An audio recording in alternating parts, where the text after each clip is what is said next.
আজ আমি আপনাদের এমন একজন মানুষের কথা বলবো যিনি হয়তো কোনো খবরের কাগজে আসেনি, কিন্তু তার জীবনটাই একটা অনুপ্রেরণা। তার নাম রফিক। সকাল 5টায় ঘুম থেকে ওঠেন, তারপর নিজের হাতে বানানো কাঠের ঠেলাগাড়ি নিয়ে বের হয়ে যান চায়ের দোকানে।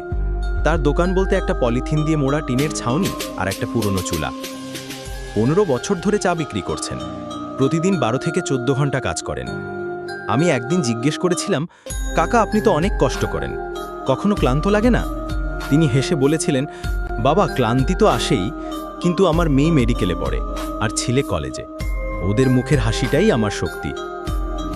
একটা মানুষের জীবনে বড় কিছু হতেই হবে এই ধারণা ভুল। কখনো কখনো ছোট জীবনেই বড় মানুষ লুকিয়ে থাকে। রফিক কাকার মতো মানুষগুলোই আমাদের শেখায় পরিশ্রম, আত্মত্যাগ আর ভালোবাসাই জীবনের আসল অর্থ। তিনি বলেন, আমি হয়তো বড় লোক না, কিন্তু আমার সন্তানেরা যদি কিছু হয় তাতেই আমি রাজা।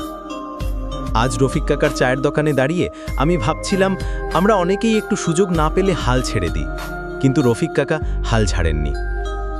তার হাতে মোজা নেই, পায়ে ছেঁড়া স্যান্ডেল, তবু চোখে হাজারটা স্বপ্ন। বন্ধুরা, বাস্তব জীবনের নায়ক খুঁজে পেতে বড় লোকের দরকার হয় না, দরকার শুধু একটা সাহসী মন। এই রকম মানুষেরাই প্রমাণ করে জীবনটা যত কঠিনই হোক, ভালোবাসার স্বপ্ন থাকলে সবই সম্ভব। ভিডিও ভালো লাগে সাবস্ক্রাইব করে পাশে থাকেন।